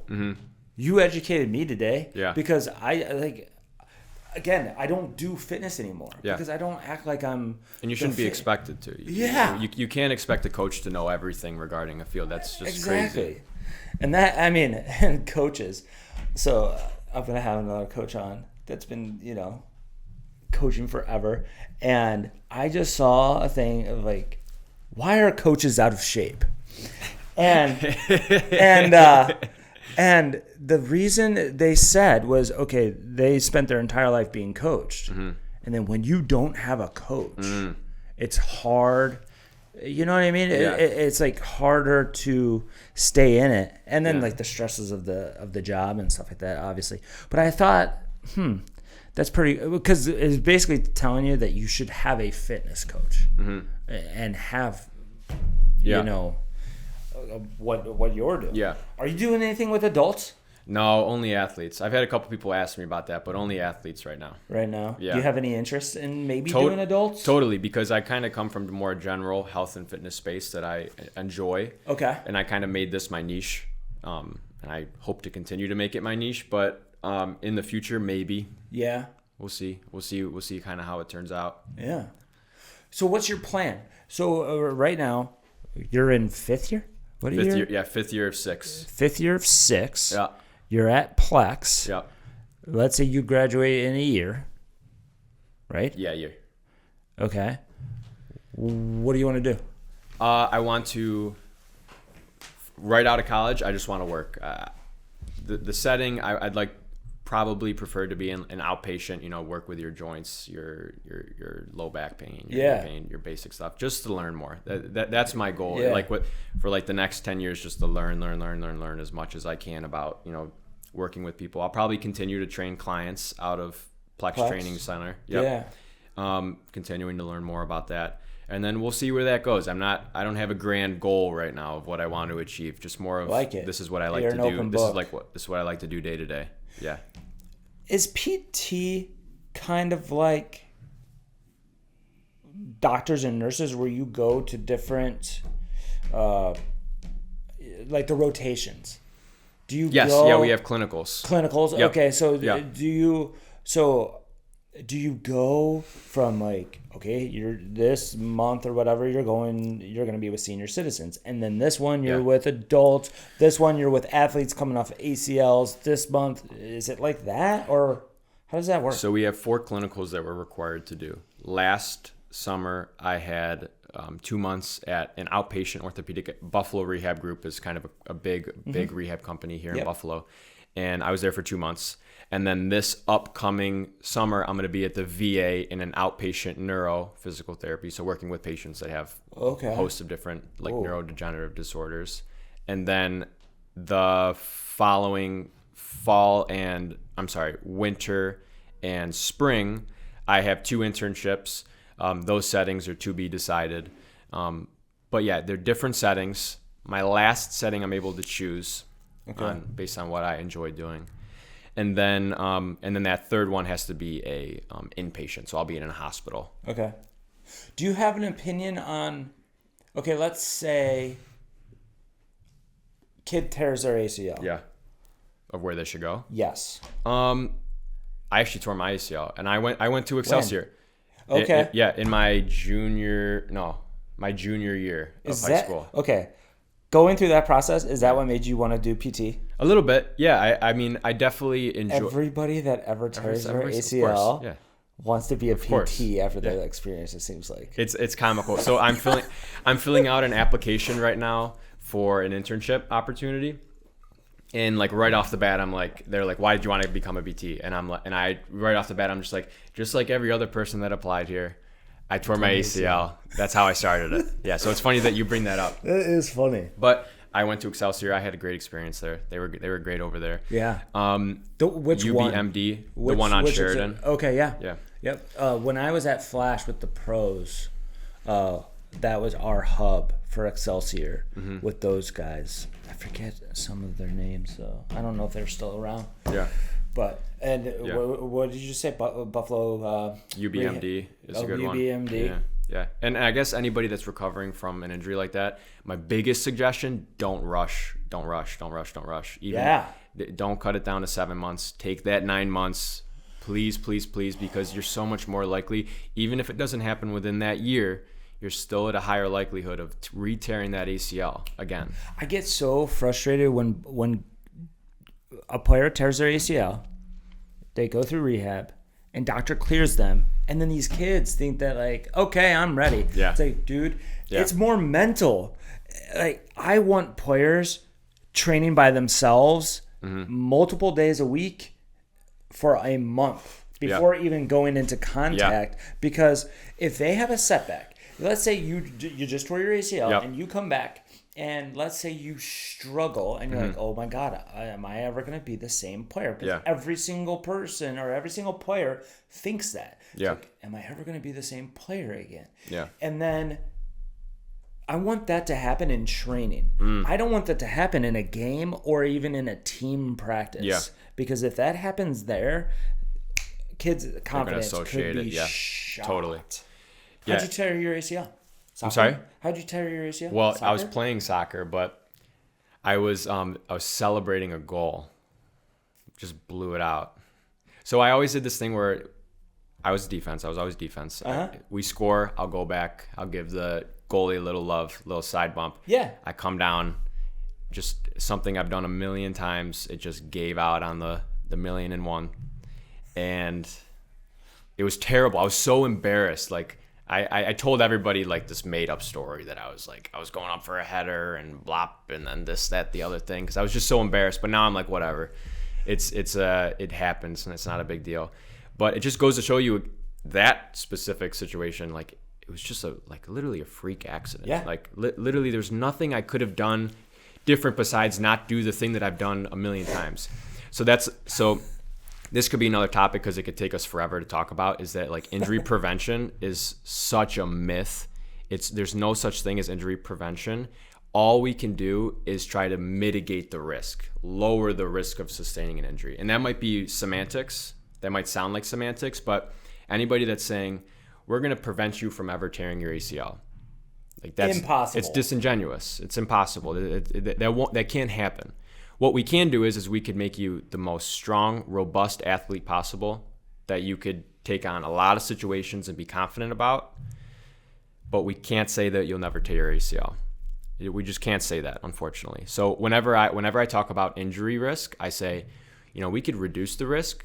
There's certain exercises, there's certain muscle groups that we could strengthen in order to decrease that risk of that happening. But I can't tell you that we're going to do any injury prevention here. That's just not, we can't do that, unfortunately. Okay. I want to come back to that. Yeah. I got a funny story real quick. Yeah. Okay. My buddy, my best friend, he's going to be 40 this year, just tore his ACL. Yeah. He was coaching his son's basketball game. Yeah. The ball gets stuck between the rim and the backboard. My buddy goes and knocks it out, lands, pop. And he's a pretty good athlete, and it's like, that's a funny story. Yeah. Okay. Injury prevention. Yeah. I think I 100% agree with you. Yeah. Because I also think that when you tear your ACL, especially when they're non-contact, I wonder what the kid was like the last 3 weeks. Like, I don't think, okay, that movement right there tore your ACL. And I think it was something leading up to that, and that was where the bubble burst. It's so funny that you say that, because that whole month prior to that, I had knee pain. And partially I ignored it, because we were in the playoffs, and you know, Yeah. like that was my focus at that moment was Right. playing. And I totally, you know, like I could look back and just be like, oh, what a dummy. But like that was my whole life was soccer at that very moment. Like there was nothing else. How old were you? I was a junior. So what was I? So 17, 16, yeah. 17. So that's all I thought about was soccer. So I just ignored it, and I did bring it up to my trainer, but I was like, it's not a big deal. Like I wouldn't concern about it. But what you're saying about, you know, there's signs, and a lot of that has to do with load management too, because fatigue accumulates. You know what I mean? Listening to your body. Listening to your body. Yeah. That's why I love that intuitive scale, 0 to 10. I know I keep harping on it, but No, it's just I like an it. easy way for somebody to just I'm gonna start adjust. using that. And so, you know, that people always say, I always hear this, is that they feel more out of shape towards the end of their season because they haven't really done any fitness training. Yeah, they're exhausted. They're drained because they got ran to the ground doing God knows what in practice. Yeah. And they're not prioritized recovery, or their coach hasn't. And then by then, you know, I had great coaches at Joe's. I'm not saying that I didn't, but you know, sometimes it's hard for the coach to gauge what's going on with 20 kids when all those kids are hyped to play soccer. Like they're ecstatic to play soccer. That's what they want to do. They want to be there. So sometimes it's hard to be the adult in the room when everybody just wants to go. It's hard to pull back the reins on all the kids. So Yeah. that's a very difficult position, and I'm sympathetic to that. Yeah. But there has to be a better way to check in with players. Was it Nebraska? Yeah. The Nebraska app. That's awesome. Yeah. That's great. I'd love to see like how honest the players are sometimes with it. Yeah, because that's a good question to ask. Yeah, because think about it. If you say, man, my quad is just fried, and you're on the bubble for playing time, or you're only getting like 20 minutes, you might not disclose that information because you don't want to lose your playing time. Yeah.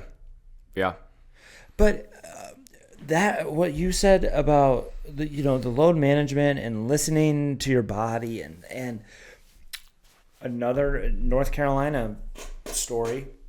I had a player long ago who I was an assistant coach at the high school, and she went to North Carolina. Mm-hmm. But the head coach of the high school was like old school. It's like, we have more injuries. What are we doing? Why do we have so many players, sitting out? And he would bitch about it all the time, right?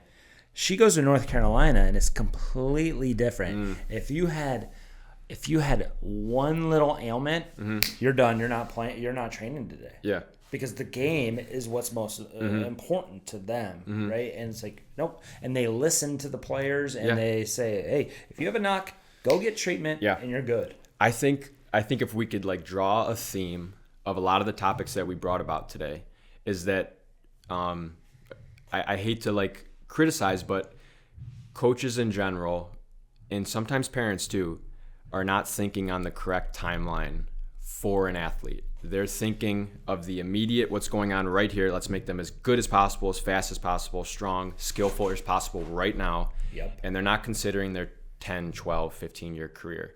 And the athlete's only going to think about that immediate moment there because they're kids. Right. And it's the role of the coach, it's the role of the parent to also to think, okay, what's Big going picture. on? What's big picture? There's a term that we throw around a lot for training. It's called long-term athletic development. Yeah. And we talk about it all the time, especially now that I'm training younger kids. I'm not thinking about next week.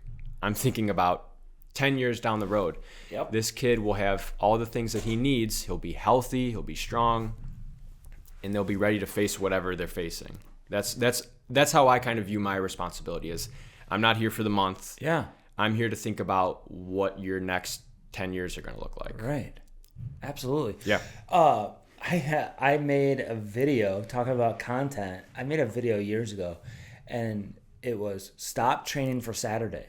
You know, you're not training for Saturday. You're training. I want to see what, like, parents will come in of a 9-year-old and like, man, their shooting needs to get like way harder. I'm like, she's 9. Yeah. I really don't care yet. Right. You know, it's like, no, but that's basically how 9-year-olds usually shoot. Yeah. But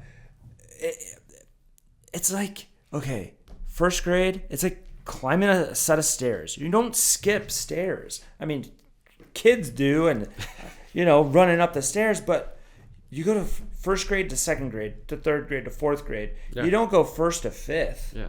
And sometimes these parents want a first grader to be able to do the things of a fifth grader and skip a whole bunch of steps. Yeah. And you just can't do that. Yeah. Also, we would have players in here that I've trained for 3 years, 4 years, and they are technically clean. A teammate finds out where do you train? Where do you train outside? Oh, yeah, PlayMaker Training. Yeah. They come in, this new parent comes in, new player comes in, they give me 2 sessions, and they're like, she's just not getting better, so we're not. It's like, dude, you're comparing 2 sessions to 2 sessions a week for 3 years. It doesn't work like that. It's the wrong timeline. The timeline. The wrong timeline.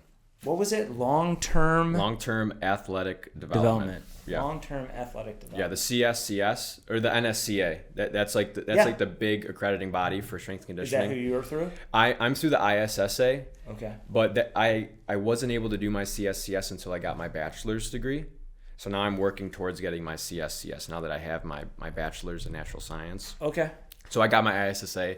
It was just something that I was able to do. I just had to take the exam, and it was good to go in a practical portion. But yeah, the NSCA they have a great outline, and I could point you towards a couple articles too if you ever want, if you're ever interested in those, that really outline how we should be looking at developing athletes. Yeah, And it's a great resource and well-rounded athletes. And, totally. And I mean, part of that is the not specializing too early and everything. Yeah. But I think of the skills of an athlete almost as a like in like Super Mario Bros. Or Smash Bros. They have the radar chart where it's like, oh, this skill is at 100, but that this skill is at 0. Yeah. I think that when you do a sport, the demands of the sport kind of draw out certain qualities. Yeah. So you might be really fast, or you might be really good at agile in this tiny area, but it's a specific radar chart. When you're young, you should try to max that out as much as possible in every direction. And you do that by doing a bunch of different things. Yeah. You do that by playing tons of sports, or just, being climbing, active, crawling around, doing fun activities. Motor skills. Exactly. Motor skills. Yeah. To maximize that chart so that, okay, I'd rather have a maxed out person, like Nebraska's saying, I'd rather have a maxed out athlete that I could just drop in a position, and now I know they're coachable because they have all the physical qualities needed to be coachable. Right. And hopefully they have a head on their shoulders, and then you could form them into the person that they want to be. So that's really interesting that you said that. I would have thought the opposite. I would have thought not the opposite, but I wouldn't have thought they would have put as much emphasis on that as they did. Yeah. I mean, I don't know. And I say this all the time. We're dealing with their most prized possession. We're dealing with parents' most prized possession. So they see long term, or they don't see long term. They want their kid, if they have a 12-year-old, they want their kid to get a scholarship at 18. But they don't realize what they have to do at 13, what they have to do at 14, what they have to do, all those steps in between. Yeah. You know what I mean? Yeah. Growing up, you play soccer long enough, you start to see the craziest things happen on the sidelines. Just parents going absolutely insane, screaming at their kid or screaming at the refs. And I'm sure you've seen probably 3 times what I've seen. But even just growing up seeing that was very uncomfortable. It was very uncomfortable to see a parent get adult. That. Yeah, and obviously it's exciting. Their kid's playing. You want their kid to play well. If something happens to their kid, they get slide tackled. Of course, I understand. Yeah, I understand the that safety anger. Of the safety of player. Sure. Totally. But a missed call and you're screaming at another adult. I mean, that's crazy behavior. Yeah. And it's like, what are they going to do? They're like, oh, you know what? You're right. Let me change the call. Yeah. No, it doesn't work like that. Yeah. So it's such a waste of time. But absolutely. And we have a reffing shortage. Yeah. Because nobody wants to be berated by an adult. Yeah. God. Man. Yeah. We could talk forever. Oh, I bet. I mean, who's your coach at Empire?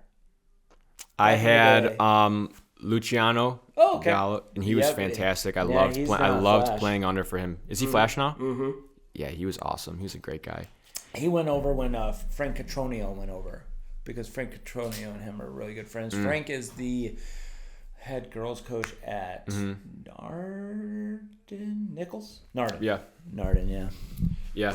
I had Mike Ertel. Okay. I don't know if you ever remember him. Lou Potter, who trains out of here, knows him. Okay. Got it. Yeah. Yep.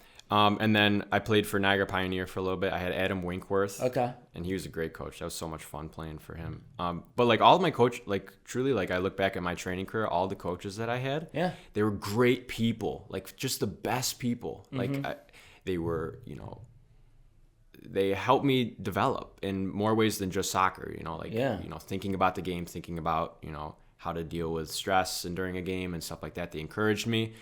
But then you look back sometimes, and for me personally, I look back at the fitness of it, and like you're like, oh my God, we could have done so much better. And it's never out of, it's never out of anger towards them, or never out of like a criticism towards them, because they just didn't have the tools. If they had the tools, they would have used them and would have gotten better for it. All of them helped me become a better soccer player, no doubt in my mind. But some of the fitness stuff was lacking. So that's another thing I'm putting together right now, like a coach's handbook for, I'm just going to give it out, coaches, just how to structure a practice for fitness and how to not take up a ton of time in your practice and try to get the most out of your athletes as possible. That should be your call to action, right? So on your website or whatever, or your lead capture. Yeah. I'm going to put you in touch with that business that I did, because they have so much free content. Okay. And it's very valuable. Yeah. I would have that ebook be your lead capture of how to get everybody's email addresses.